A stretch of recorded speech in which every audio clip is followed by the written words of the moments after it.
Bay Path University's information session highlighting our MFA in Creative Nonfiction Writing program. My name is Kim Adamczyk. I'm an Assistant Director of Graduate Admissions here at Bay Path University. I'm going to be momentarily joined by Kate Hooley, who is the Program Director of the program and a professor of many of our courses.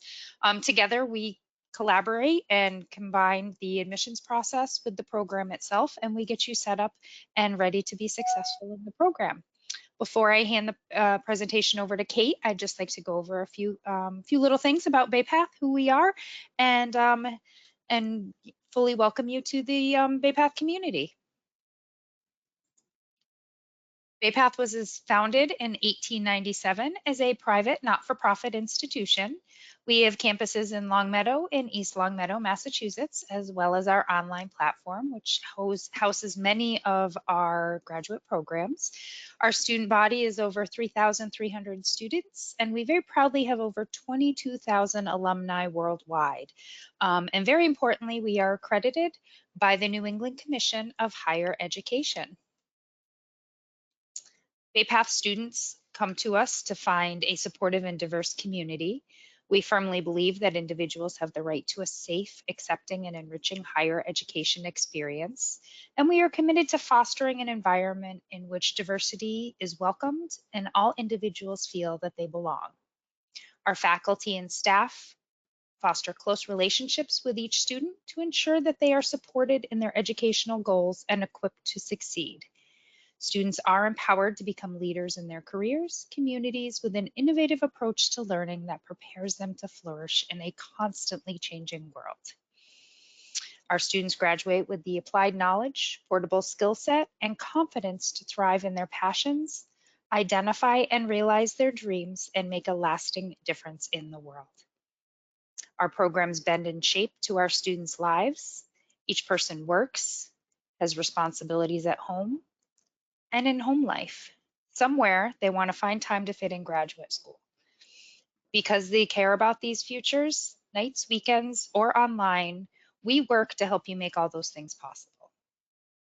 Our graduate students are drawn to Bay Path because of the quality of the education, the accessibility of the faculty and staff, the convenience, the intellectual challenge, and the relevance of the programs in their careers.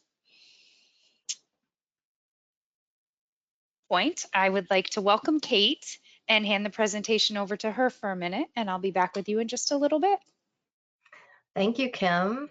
And I love that introduction. I think that the element of accessibility on so many levels and diversity in so many ways is such an important foundation of Bay Path and certainly of our MFA. So a few points about our MFA. It is all online and no residency is required. We do have an optional residency for those folks who like to get together, and we do that every summer.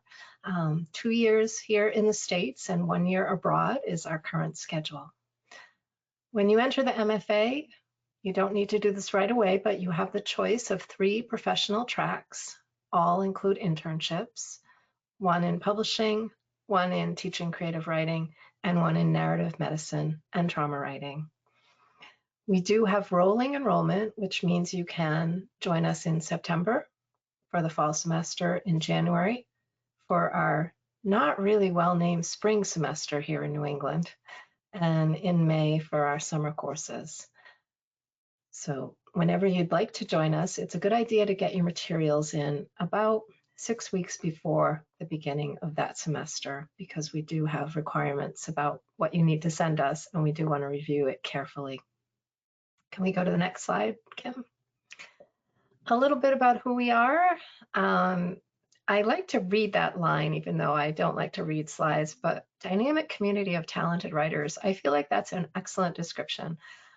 We are dynamic, and I think that's an important word to drop out there in a community of words, because sometimes folks might imagine that an online community or an online program might be kind of dull and not so dynamic, but our courses are designed to be highly interactive and with a lot of connection to, as mentioned there, a nationally known a collection of nationally known writers, editors, and others in the world of books and publishing. We do also offer a certificate in narrative medicine. That's a standalone certificate, but we offer it most often. Most people are the most interested in that being their track within the MFA so that they can graduate with an MFA as well as a certificate in narrative medicine. We publish Multiplicity magazine, and that comes out in June-ish each year. We were on hiatus, but we were back in business this past June with a great issue. So check that out at multiplicitymagazine.com to see our issue that was called Out of Control. Some really amazing essays, poetry, and photography in that issue. Our curriculum consists of core courses and electives, and some of our core courses include a sequence that we call Mentorship Lab. You follow with a cohort through 3 semesters for the mentorship sequence. It's my favorite sequence in the MFA because it's a time when writers realize they can write about anything because you're asked to write about everything. So that's the core of the program in many ways. Another important foundational courses are Creative Nonfiction Writing 1 and 2, and those divide up into 2 different kinds of writing. One, writing about others with an emphasis on profile writing, an important tool for any nonfiction writer. And 2, the art of the essay. And as we know, the art of the essay is what we're all aspiring to throughout the program and throughout our writing lives. You also have a capstone project within the program, and that is what we call Thesis 1 and 2. And in that sequence, also followed with a cohort and with a very close, very small group with your mentor, your thesis advisor, you will create 100 to 120 pages of polished prose at the end of that. As mentioned earlier, we do have 3 professional tracks, and those are some of the courses that we have there. And then if you flip the slide, we can have a glance at some of our elective courses. Often people say to me that they want to take every single elective. We have some great ones, and you can take every single elective, but you won't get aid for every single elective. But you have the ability to choose 4 electives as part of your journey. And if you are taking the narrative medicine track, 2 of your electives do go to that track. But some of our most popular electives are listed here: writing about family. That one's wildly popular. Contemporary women's stories, a sense of place, a very cool course that combines travel, food, culture, and home. Nature and environmental writing. The 2 narrative medicine courses here, Intro to NarMed and Medical Trauma Narratives and Social Justice, are required for our NarMed students, but also available as electives for anyone else who's on another track. Reading as a writer, very fun and interesting class that we read across genres, not simply creative nonfiction, but also fiction, poetry, and graphic novel work. So it's quite broad. Reading and writing about culture, race, and identity, another terrific course. And a new course that we just began offering last spring, Multiplicity Studio, in which students work to curate and make the selections, do the reading, make the selections to help produce our MFA literary magazine, Multiplicity. We utilize Canvas across BayPath, and I have to say, of the systems that are out there, it is truly intuitive, straightforward, and easy to get used to. I can see Kim nodding because Kim has also obtained a master's degree while she was working in graduate admissions, one of those people that she talked about in the opening about working and having a family life and also going to school. So there you have it. If you have any questions about balancing all that, that's another thing you can ask him. But we do offer a free course so that you get an orientation, and that is required, even if you've used Canvas before, just so that you have the sense. It doesn't take long, it takes you about a week to get through that. But it's an easy, straightforward course, and I often say if you can read a book which I'm pretty sure you can if you're thinking about applying for an MFA in creative nonfiction. And if you've ever spent any time on social media, then you'll understand a lot of how Canvas works, because it's a combination of posting, discussion posts, responses. We hope they're a lot more substantive than what you might find on social media, but the principle is similar. And then, the way the course lays out is very much like the table of contents in a book. So I'm pretty sure that will feel very familiar to you, even if you don't consider yourself a techie. What's next, Kim? Oh, maybe do you want to go over this and I'll pop in as you need me? Absolutely. So our admissions team works very closely with each department to ensure that all of your materials are in and reviewed in a timely fashion, so you don't have to wait for those results. We don't make you wait months or anything like that. So we do require that everybody who applies for any of our master's degree programs have an undergraduate degree from an accredited college or university. We do look for a preferred GPA of a 3.0 on a 4.0 scale, and I'm going to let Kate talk about that in 1 minute and how we break that down for our writing program. We do have a free electronic application at graduate.baypath.edu. In addition to that application, we ask for all official college or university transcripts. They need to be sent directly to us from either the college or university, or somewhere like parchment.com, which is a clearinghouse that collects all of those for you. We do ask for a personal statement of about 250 to 500 words on why do you want the MFA in creative nonfiction writing and what you'll bring to the program, not only as a writer, but also as a learner. We ask for 1 10-page writing sample, or 2 5-page samples. That can be a personal essay or a reflective paper. And then 2 letters of recommendation, and that is a downloadable form that can be provided to you very quickly through us right here in the admissions department. And we ask that be either professional or academic, that person that's sending that in for you. Kate, can you just quickly comment on how we break down that 3.0 GPA for our students for this particular program? Sure, absolutely. So it's not super uncommon that folks put their writing on hold for a good chunk of their lives. And I'm thinking recently of a wonderful student in our program who went the business route because her parents really wanted her to do the business route. And she went to a very high-ranking business school and graduate school, and she did okay in her business courses. But in her undergraduate, in her writing courses or English courses or anything, she was, just acing it left and right. And then her business courses, sometimes she wasn't quite getting that 3.0 because she wasn't really into it. So we're looking at what did you do in courses that are related to literature, reading, writing, etc. If you really weren't into your business or your science courses, we're not too concerned about it unless you really truly want to write about business or science. Then we might be looking for that. So don't panic if you feel like your GPA isn't up to snuff, because as long as you're doing well in the courses that you'll be following up with us, then that's what we're really looking at. And I'll say a little bit because people often ask me about the personal statement and the writing sample.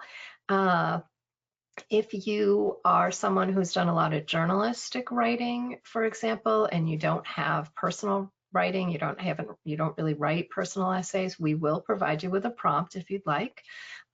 Sometimes we do that for folks with journalism background, or we get folks who have a lot of academic background, but not a lot of creative writing background. So we do want to see creative writing on the page. So we will ask you for a prompt if we feel like we're not really getting a sense of who you might be as a creative writer. And the personal statement, pretty much what Kim read and what it says on the slide, we want to know a little more about you and what brought you to this moment. What at this moment in time has inspired you to apply for an MFA, and what are your hopes? And what would what will you do in joining our community? We do ask for a couple letters of recommendation. They can be in the form or they can be attached to the form, so to speak. And if you haven't been in school, sometimes I get this question, I haven't been in school in forever. I don't think any of my professors will remember me. It's okay. A couple of recommendations from folks that you work with is excellent. It gives us a sense. What we're looking for is this person determined, persistent, going to, put all the effort and apply themselves to the program. And often that can come very clearly from someone in a workplace, even if you don't do a lot of writing in the workplace. So that's okay. We do follow this up after our readers have read your samples. We set up an interview with me. That's a pretty casual conversation, just so that I can learn more about your writing interests and understand a little bit more of what you've put in that personal statement, how you see yourself fitting in and what you want to bring to the program and what you hope to get out of it. And so we do that as a final step in the admissions process.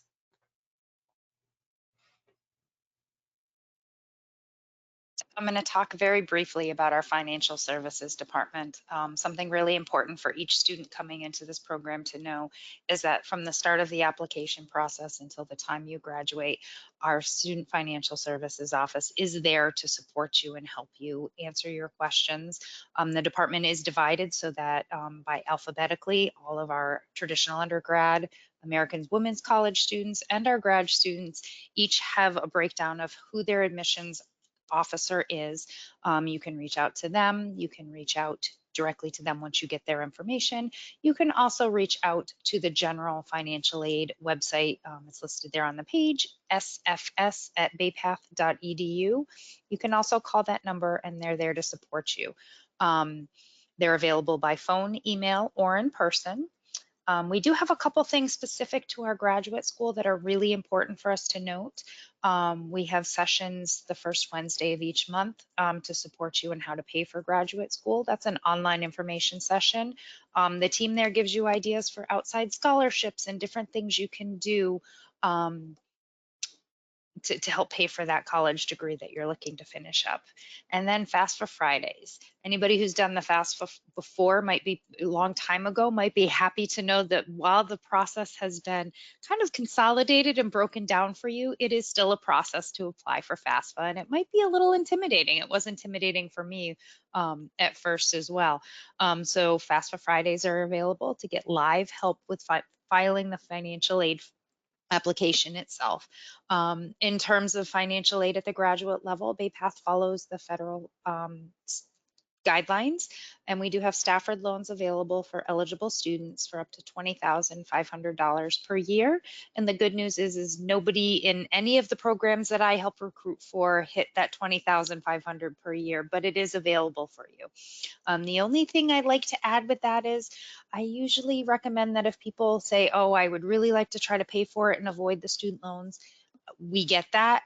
We do recommend, just in case your car breaks down, the washing machine explodes, something pops up, that you have that FAFSA filled out, because if that's filled out for the year in advance and something comes up, you can take a session and say, you know what, I need to run those student loans just for this semester, and that option is there for you if you've done that in advance. And I'm happy to talk with each person individually about that when I meet with you to get you prepared for the application process as well.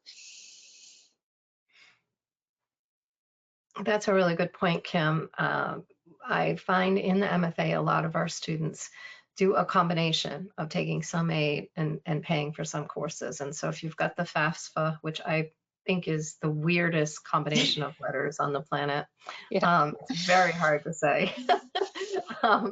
Whoever thought of the initials didn't think about how it would sound out loud. But if you've got it on file and you're all set with it, then if you want to, you can easily decline an offer of aid and say, no, I don't want it this semester. Yes, I do want it this semester, and sort of fine tune it. Perhaps on a semester where you're taking 2 courses, you want to do aid. If you're only taking 1, you decide to do that out of pocket, and that way lower your financial aid burden. But it is good to have it on file. Yeah, it's always good to fall back on that just in case. So as we come to our contact information, we know this was kind of short but informative, just hopefully giving you some information you need. We wanted to take a second just to have you be able to take in our contact information. The admissions process typically starts with me. If you have questions that I can't answer, Kate will tell you I am the first to reach out and say, I have a student who could really use your expert opinion on some things. And like I said in the beginning, we work collaboratively to make sure that you have all the information you need. So don't hesitate to reach out to either of us. We're here to help you. I did want to, before we close, Kate, offer them just some of our frequently asked questions to help with a few things. So my Sure. first question is, can you please provide information on what the average age of students is in the program? I get that frequently, and I thought you could really talk on that a little bit. I love that. It makes me sound like a statistician. In fact, our range is so wide. I love it. Our youngest student right now is in her late 20s. Our oldest student at the moment, I believe, will graduate with their MFA at 70. Love Um, that. yeah, and we've had 70 is young, actually. We've had graduates that are in the, into their 70s. It's quite an age range. A lot of students sort of are in the late 30s to 50 range. And so if I had to guess an average, that might be where it is. But Mhm. what's wonderful is there's such a range and folks learn truly intergenerationally, which is very cool. And I think a number of folks, I think part of that cluster that happens in maybe mid 40s, even late 30s to, mid 50s, that range, that's where I was speaking about, in passing earlier today, that there's this thing where you don't always give yourself the space to write, and then you decide that you will, or you have the circumstances in your life that conspire. Maybe your kids are getting a little older, or maybe your job is getting a little easier, that you realize, I think I could take this on now, and I really want to do this, for myself. And that does seem to be the golden age where that happens. On the other hand, we have some students who come pretty fresh out of undergrad who are very clear and determined. And at the opposite end, we always have a number of students who have retired and now have the space to pursue their MFA. So, what everyone has in common is they want to become a better writer. And so the age really doesn't matter. Brings me to another frequently asked question, kind of along that route. Breaking free from the age, though, do you have to have a background in writing to start this program? Um, No, how does that break down? sure. We have, from a career perspective, people are all over the place. We've had social workers, we've had psychiatrists, we've had psychologists and therapists, we've had other medical professionals, we've had attorneys, we've had a lot of teachers. Right now, we have a elementary school principal, so it tends to be pretty broad ranging because most of the folks who come into the program, at least those folks that are in their later 30s and above, have established some kind of career path. And it may or may not be include writing or be writing adjacent. It doesn't need to be. You may come into this program with thoughts about how you transition your work to have more writing as a component of of how what your livelihood becomes. And at the opposite end, the younger end of the program, sometimes students at the coming out of undergrad, maybe a little less traditionally, maybe they're in their late 20s by the time they join us. They may not be entirely clear what their career is, and they may be working in something that they know is not their career, but their intention is to incorporate writing into their eventual career, and this is a piece of that. So you do need to have a strong desire to become a better writer. That is a requirement. But Mhm. whether you're writing for your job right now or not, really doesn't have anything to do with what we're looking at. So just a couple more quick questions. How many hours per week should a student budget for studying? And I know it varies from student to student and person to person, but just a kind of a general idea. I would say it depends a little bit on, how many courses you decide to take per semester. And we consider full-time in the MFA to be 2 courses. You can take an accelerated program and add another course in. That's only with my permission, and I will try to talk you out of it because writing takes time. Becoming a better writer takes time, and giving yourself the time for every course is important.